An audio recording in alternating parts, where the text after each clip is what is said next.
जी की धर्म पत्नी नागलक्ष्मी, उनके मन में आया कि सब कुछ असुरों ने आक्रमण कर ले लिया, घबराना नहीं। नागलक्ष्मी ने देवताओं से कहा कि तुम भी मत घबराओ, नागलक्ष्मी ने नागों से कहा तुम मत घबराओ, नागलक्ष्मी ने अप्सराओं से कहा कि तुम मत घबराओ, नागलक्ष्मी ने गंधर्वों से कह दिया कि मत घबराना, और नागलक्ष्मी ने पृथ्वी पर मनुष्य से कह दिया कि तुम्हें घबराने की जरूरत नहीं है, तुम एक काम करो, शिव की आराधना करो, शंकर की साधना। जो कोई नहीं दे सकता वो शिव दे सकता, जो कोई नहीं कर सकता वो शिव कर सकता।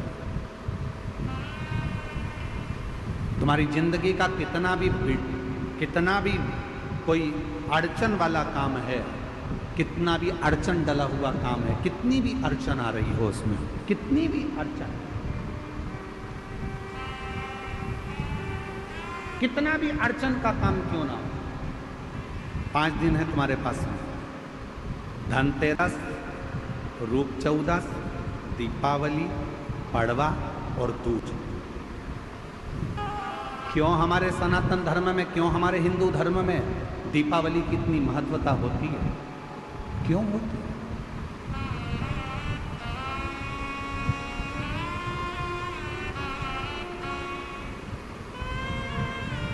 सारी सिद्धियां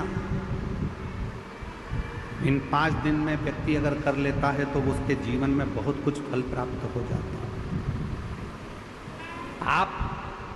हम बहुत घंटों तक बैठकर साधना नहीं कर सकते, हम बहुत देर तक बैठकर तप नहीं कर सकते, हम बहुत लंबा यज्ञ नहीं कर सकते, हम बहुत लंबा अनुष्ठान नहीं कर सकते, पर यदि हमारे जीवन को हमें सफल बनाना है, हमारे जीवन को यदि हमें मंजिल तक पहुंचाना है, अड़चनों से बाहर निकलना है, तो ये 5 दिन जो दीपावली के कार्तिक महीने के मिले हैं, ये 5 दिन जो नाग लक्ष्मी ने सारे देवताओं से, सारे गंधर्वों से, सारी अप्सराओं से, सारे नागों से, सारे मनुष्यों से नाग लक्ष्मी ने जो करवाया वो तुम्हें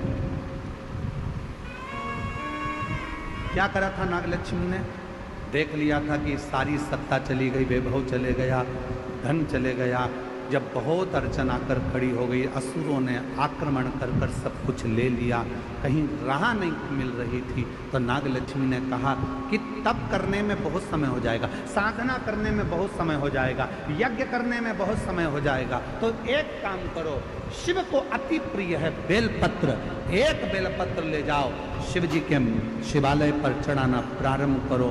शिवालय कहाँ ढूंढे? तो नागों ने नागलोक में जो नागेश्वर थे उन पर चढ़ा, बैकुंठ में जो बैकुंठेश्वर थे देवताओं ने वहां चढ़ा, ब्रह्मलोक में जो ब्रह्मेश्वर थे ब्रह्मेश्वर पर चढ़ा,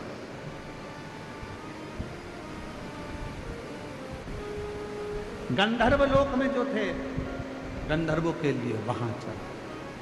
सबने भगवान शिव की आराधना करना पड़ा, सब। और क्या आराधना करी उन्होंने? उनको नहीं मालूम था कि नागलक्ष्मी ने कहा है 5 दिन बेलपत्र लेकर जाते, शिव जी को जल चढ़ाकर एक बेलपत्र समर्पित करते और प्रणाम कर आ जाते। ये 5 दिन आप बड़ा यज्ञ नहीं कर सकते, साधना नहीं कर सकते, तप नहीं कर सकते, आराधना नहीं कर सकते, तो अपने घर के अंदर पूरे घर में भ्रमण कर एक बेलपत्री को बीच वाली पत्ती से पकड़कर पूरे घर का भ्रमण कर अपने मन की कामना कर बाबा देवाधिदेव महादेव को ये 5 दिन रोज एक बेलपत्र चढ़ाना प्रारंभ करो।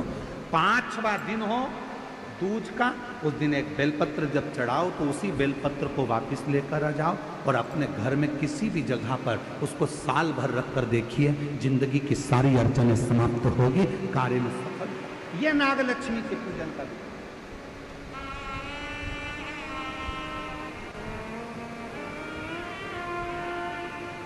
सारी समस्या का हल एक लोटा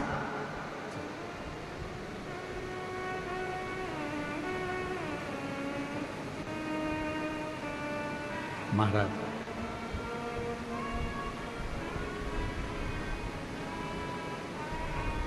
नागलक्ष्मी ने सबसे कहा कि साधना करो, भगवान शिव को रिझाओ। सब लग गए रिझाने में, कोई तप कर रहा है, कोई साधना कर रहा है, कोई यज्ञ कर रहा है, कोई अनुष्ठान कर रहा है, पर देवता भगवान शंकर राजी नहीं होते। भगवान शंकर तो बड़े निर्मल, भोले, सहज, ये सबसे दूर हैं। शिव जी तो कहते हैं मेरे को पाना है तो तुझे मेरे जैसा होना पड़ेगा, मैं भोला तू भोला।